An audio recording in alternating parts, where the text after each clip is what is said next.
Hi guys! ഇതിപ്പോൾ ഒരു winter season ആയതുകൊണ്ട് തന്നെ ഒത്തിരി പേര് നേരിടുന്ന ഒരു പ്രശ്നമാണ് താരൻ്റെ പ്രശ്നം കേട്ടോ. താരൻ ആൾ കാണുമ്പോഴല്ലോ ഭയങ്കര പ്രശ്നക്കാരനാണ്.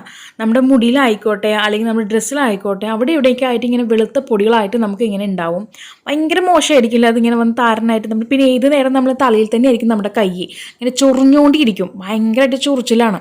ഓക്കെ, അതുപോലെ നമുക്ക് മുടി ധാരാളമായിട്ട് കൊഴിയുണ്ട്. ഈ താരനൊക്കെ ഉണ്ടെങ്കിൽ ഇപ്പോൾ ഒത്തിരി പേര് മുടി കൊഴിയുന്നു ചേച്ചി എന്താ റെമഡി ചോദിക്കില്ലേ. അപ്പോൾ ആദ്യം നിങ്ങളുടെ തലയ്ക്കകത്ത് താരനുണ്ടോ എന്ന് നോക്കുക. തലയ്ക്കകത്തല്ല, തലയ്ക്ക് പുറത്ത് കേട്ടോ. സ്കാൽപ്പിൽ താരനുണ്ടോ എന്ന് നോക്കുക. അപ്പോൾ സംഭവം അത് തന്നെയാണ്, താരൻ കാരണമാണ് നിങ്ങൾക്ക് മുടി കൊഴിയുന്നത്. അതല്ലെങ്കിൽ വേറെ കുറേ പ്രോബ്ലംസ് ഒക്കെ ഉണ്ട് കേട്ടോ. ഓക്കെ, അപ്പോൾ അതിലൊരു നമ്മുടെ മുടി കൊഴിയുന്ന ഒരു കാരണം എന്ന് പറയുന്നത് ഈ ഒരു താരനും അതിൽ ഉൾപ്പെടും. ഓക്കെ, അപ്പോൾ ഈ ഒരു താരനെ നമുക്ക് എങ്ങനെ പൂർണ്ണമായിട്ടും മാറ്റിയെടുക്കാം എന്നുള്ളതിനെ പറ്റിയൊരു വീഡിയോ ആണ് ചെയ്ത് കാണിക്കാൻ പോകുന്നത്. ഇനി ഇത് തയ്യാറാക്കാനായിട്ട് ഒരു പാത്രം എടുത്ത് വയ്ക്കാം. എന്നിട്ട് അതിനകത്തേക്ക് ഒരു ഗ്ലാസ് വെള്ളം അങ്ങ് ഒഴിച്ചു കൊടുക്കുക കേട്ടോ. ഒരു ഗ്ലാസ് വെള്ളം എന്ന് പറയുമ്പോൾ ഏകദേശം ഒരു 100-125 ml വെള്ളം വരും. അതങ്ങ് ചേർത്ത് കൊടുക്കുക. എന്നിട്ട് അതിനകത്തേക്ക് ആര്യവേപ്പിൻ്റെ ഇല ഉണക്കി പൊടിച്ചെടുത്ത പൗഡർ 1 ടീസ്പൂൺ ചേർത്ത് കൊടുക്കുക. പിന്നീട് തുളസിയുടെ പൊടിയാണ്. തുളസി ഇതുപോലെ ഉണക്കി എടുത്തിട്ടുള്ള ആ ഒരു പൊടിച്ച പൊടി ഇതിനകത്തേക്ക് 1 ടീസ്പൂൺ, 2 ഈക്വലായിട്ട് ഓരോരോ ടീസ്പൂൺ ചേർത്ത് കൊടുക്കാം. ഇപ്പോൾ പൗഡറായിട്ട് നിങ്ങളുടെ കയ്യിലില്ലാന്നുണ്ടെങ്കിൽ നിങ്ങൾക്ക് പച്ചയായിട്ട് ചേർത്ത് കൊടുക്കുക. പച്ച എന്ന് പറയുമ്പോൾ ഓരോരോ പിടികളങ്ങ് ഇട്ട് കൊടുക്കുക കേട്ടോ. നമുക്ക് പൗഡർ നമ്മുടെ പച്ചമരുന്ന് കടയിൽ നിന്ന് മേടിക്കാൻ കിട്ടും. വലിയ റേറ്റ് ഒന്നുമില്ല, ചെറിയ റേറ്റ് മാത്രമേ ഉള്ളൂ കേട്ടോ. അപ്പോൾ പൗഡേഴ്സായിട്ടും ചേർത്ത് കൊടുക്കാം. അതെല്ലാം നമുക്ക് പച്ചയായിട്ട് കിട്ടുകയാണെങ്കിൽ അങ്ങനെയും ചെയ്ത് കൊടുക്കാം കേട്ടോ. പച്ചയായിട്ടാണെങ്കിൽ അത്രയും നല്ലത്, പൗഡർ ആയാലും കുഴപ്പമില്ല, രണ്ടും നല്ലതാണ്. ഇനി നമുക്കത് നന്നായിട്ട് അങ്ങ് തിളപ്പിച്ചുകൊണ്ട് വരണം. അപ്പോൾ അതിന് മുന്നായിട്ട് ഇവിടെ ഒരു ബൗൾ എടുത്ത് വെച്ചിട്ടുണ്ട്. എന്നിട്ട് അതിനകത്തേക്ക് നമ്മൾ സോപ്പ് നെറ്റിൻ്റെ ആ ഒരു ഇത് കുതിർക്കാനായിട്ട് സമയം കൊടുക്കാനുണ്ട്. അപ്പോൾ ഓൾറെഡി ഞാനിവിടെ കുതിർത്ത് വെച്ചിട്ടുണ്ട്. നിങ്ങൾ തലേന്ന് രാത്രി വേണമെങ്കിൽ ഇതുപോലെ കുതിർക്കാൻ വയ്ക്കാം. അതല്ല ചെയ്യുന്ന സമയത്താണെന്നുണ്ടെങ്കിൽ നമുക്ക് ചൂടുവെള്ളം ഒഴിച്ചിട്ട് നമുക്ക് ചെയ്ത് കൊടുക്കാം കേട്ടോ. അതാകുമ്പോൾ നമുക്ക് പെട്ടെന്ന് ഒരു അരമണിക്കൂർ 1 മണിക്കൂർ അങ്ങ് പെട്ടെന്ന് കുതിർന്ന് കിട്ടും. എന്നിട്ട് നമ്മളത് നന്നായിട്ട് കൈവച്ച് സ്ക്യൂസ് ചെയ്ത് കൊടുക്കുക കേട്ടോ. സ്ക്യൂസ് ചെയ്യുമ്പോഴാണ് ആ ഒരു എക്സ്ട്രാക്ട് നമുക്ക് ആ വെള്ളത്തിലേക്ക് ഇറങ്ങുക.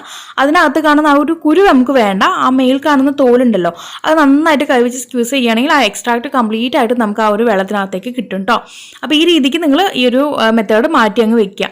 അതായത് നമ്മൾ ഷാമ്പു ഉപയോഗിക്കുന്നില്ല, ഇത് ഉപയോഗിച്ച് കഴിഞ്ഞാൽ ഈ ഒരു കൂട്ട് നമ്മൾ നേരത്തെ തിളപ്പിക്കാനായിട്ട് വെച്ചു എന്ന് പറഞ്ഞില്ലേ, അത് വെച്ച് നമ്മൾ വേറെയും കുറച്ച് കാര്യങ്ങളുണ്ട്. അത് ചെയ്തതിന് ശേഷം നമ്മളത് തലയിൽ അപ്ലൈ ചെയ്യണം. അപ്പോൾ അതൊന്ന് കഴുകിക്കളയാനായിട്ട് നമ്മൾ ഈ ഒരു ഷാമ്പൂവിന് പകരം ഉപയോഗിക്കുന്നതാണ് ഈ ഒരു സോപ്പ് നെറ്റിൻ്റെ ആ ഒരു എക്സ്ട്രാക്ട് കേട്ടോ. അപ്പോൾ നമ്മൾ നേരത്തെ തിളപ്പിക്കാൻ വെച്ചിട്ടുള്ള കൂട്ട് നല്ലവണ്ണം തിളച്ച് വന്നിട്ടുണ്ട്. ഒരു 5 മിനിറ്റ് മതി കേട്ടോ. മീഡിയം ഫ്ലെയിമിൽ ഇട്ടിട്ട് 5 മിനിറ്റ് അങ്ങ് തിളപ്പിച്ചെടുത്താൽ മാത്രം മതി. ഇനി അതെല്ലാം നിങ്ങൾ ഇല ഇട്ടിട്ട് പച്ചയായിട്ട് ഇല ഇട്ടിട്ടാണ് നിങ്ങൾ ചെയ്തെടുക്കുകയാണെന്നുണ്ടെങ്കിൽ ആ ഒരു എക്സ്ട്രാക്ട് കംപ്ലീറ്റ് ആയിട്ടും ആ ഒരു വെള്ളത്തിൻ്റെ കളർ നന്നായിട്ട് മാറിയ ശേഷം നിങ്ങൾ ഗ്യാസ് ഓഫ് ചെയ്ത് കേട്ടോ. ഏകദേശം ഒരു 5-8 മിനിറ്റ് അതിനും വേണ്ടി വരും കേട്ടോ. നന്നായിട്ട് ഇലയത്തെ എക്സ്ട്രാക്ട് കംപ്ലീറ്റ് ആയിട്ടും വെള്ളത്തിലേക്ക് കിട്ടുന്നവർ നന്നായിട്ട് തിളപ്പിച്ച ശേഷം ആ ഒരു വെള്ളം എടുക്കുക കേട്ടോ. അപ്പോൾ ഞാനിവിടെ ഈ ഒരു വെള്ളം അരിപ്പ് ഉപയോഗിച്ചിട്ട് അങ്ങ് അരിച്ച് മാറ്റി കൊണ്ടുവരുന്നുണ്ട്. നന്നായിട്ട് അങ്ങ് അരിച്ച് മാറ്റിയിട്ട് അതിന് ആ ഒരു പൊടിയോ കാര്യങ്ങളൊന്നും വേണ്ട. അത് നമുക്ക് തലയിലിരിക്കുമ്പോൾ അത് കഴുകി കളയാനായിട്ട് ഇച്ചിരി പാടായിരിക്കും. അപ്പോൾ അതുകൊണ്ട് മാക്സിമം അതിൻ്റെ ആ ഒരു പിശടൊക്കെ മാറ്റിയിട്ട് അതിൻ്റെ ആ എക്സ്ട്രാക്ട് മാത്രം, ആ ഒരു ജ്യൂസ് മാത്രമായിട്ട് നമുക്ക് കൊണ്ടുവരാം. ഇനി ഇതിനകത്തേക്ക് ഷംനൂസ് ഓർഗാനി ഹെർബൽ ബ്യൂട്ടിയുടെ നോർമൽ ആലോവേര ജെല്ലാണ് ചേർക്കുന്നത്. നമ്മുടെ ഗ്രീൻ ടീ എക്സ്ട്രാക്ട് ചേർത്തിട്ടുള്ള നോർമൽ ആലോവേര ജെൽ കേട്ടോ. അത് ഏകദേശം ഞാനൊരു 3 ടീസ്പൂണോളം ചേർക്കുന്നുണ്ട്. എന്നിട്ട് നന്നായിട്ട് കട്ടയില്ലാതെ അങ്ങ് മിക്സാക്കി കൊണ്ടുവരാം. മിക്സാക്കിയതിന് ശേഷമാണ് നമ്മൾ നമ്മുടെ തലയോട്ടിയിൽ തേച്ച് പിടിപ്പിക്കുന്നത്. തലയോട്ടിയിൽ എന്ന് പറയുമ്പോൾ നമ്മൾ ഓരോ സൈഡ് പാർട്ടീഷനായിട്ട് എടുക്കുക. നമ്മൾ ഓരോ മുടിയുടെ ഇഴകളും ഇങ്ങനെ മാറ്റിയിട്ട് പാർട്ടീഷൻ ചെയ്ത് വെക്കുക. എന്നിട്ട് അതിന് നമ്മുടെ ആ ഒരു സ്കാൽപ്പിൽ വേണം ഈ ഒരു കൂട്ട് അപ്ലൈ ചെയ്യാനായിട്ട്. ഇതുപോലത്തെ ബ്രഷൊക്കെ ഉണ്ടെങ്കിൽ നമുക്ക് അപ്ലൈ ചെയ്യാനായിട്ട് പെട്ടെന്ന് ഈസി ആവും കേട്ടോ. എന്നിട്ട് ഓരോരോ പാർട്ടീഷൻ എടുത്തിട്ട് അതിനകത്തേക്ക് നമ്മളിത് അപ്ലൈ ചെയ്ത് കൊടുക്കുക. അപ്ലൈ ചെയ്ത് ഏകദേശം ഒരു 15 മിനിറ്റ് നമ്മൾ നേരത്തേക്ക് അങ്ങനെ വെക്കണം കേട്ടോ. ആ ഒരു ഇത് നമ്മുടെ സ്കാൽപ്പിൽ പിടിക്കാൻ വേണ്ടിയിട്ട് ഒരു 15 മിനിറ്റ് നമ്മൾ സമയം കൊടുക്കാം.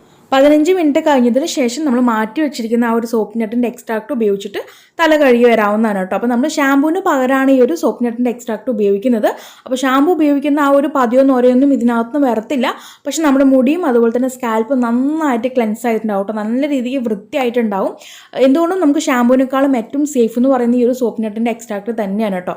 ഇനിയിപ്പോൾ നിങ്ങൾ ആരെങ്കിലും എണ്ണ ഉപയോഗിച്ചിട്ടാണ് ഈ ഒരു മെത്തേഡ് ചെയ്യുകയാണെന്നുണ്ടെങ്കിൽ ഈ ഒരു സോപ്പ് നെറ്റ് എക്സ്ട്രാക്റ്റിനകത്തേക്ക് ശിക്കക്കായുടെ പൗഡർ കൂടി ചേർക്കേണ്ടി വരും കേട്ടോ. അപ്പോൾ ആ ഒരു എണ്ണേൻ്റെ ആ ഒരു മയം കളയണമെങ്കിൽ നമുക്ക് ഈ ഒരു സോപ്പ് നെറ്റ് മാത്രം പോരാ, ഇതിനകത്തേക്ക് ശിക്കക്കായുടെ പൗഡർ കൂടി ചേർക്കേണ്ടി വരും.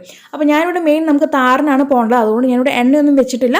നമ്മൾ ഡയറക്റ്റായിട്ട് ആ ഒരു വേപ്പിൻ്റെ കൂട്ട് നമ്മൾ തലയിൽ വെച്ചതിന് ശേഷം ഈ ഒരു സോപ്പ് നെറ്റ് എക്സ്ട്രാക്ട് ഉപയോഗിച്ചിട്ടൊക്കെ കഴുകി വരികയാണ് കേട്ടോ. അപ്പോൾ ഈ രീതിക്ക് നമ്മൾ ആഴ്ചയിൽ 2 തവണ മാത്രം ചെയ്ത് വന്നാൽ മതി കേട്ടോ. നമ്മുടെ ഈ തലയിലുണ്ടാകുന്ന താരനും മറ്റു പ്രശ്നങ്ങളെല്ലാം നമുക്ക് പൂർണ്ണമായിട്ട് മാറി കിട്ടുന്നതായിരിക്കും. അപ്പോൾ എല്ലാവരും ഒന്ന് ട്രൈ ചെയ്ത് നോക്കുക. ട്രൈ ചെയ്തിട്ട് നിങ്ങൾക്കുണ്ടായിട്ടുള്ള മാറ്റം നിങ്ങൾ താഴെ കമൻറ്റ് ബോക്സിൽ ആഡ് ചെയ്യാൻ മറക്കരുത്. അപ്പോൾ ഇനി ഒരു പുതിയ വെറൈറ്റി വീഡിയോ വരുന്നവരേക്കും tata bye bye from Shamna.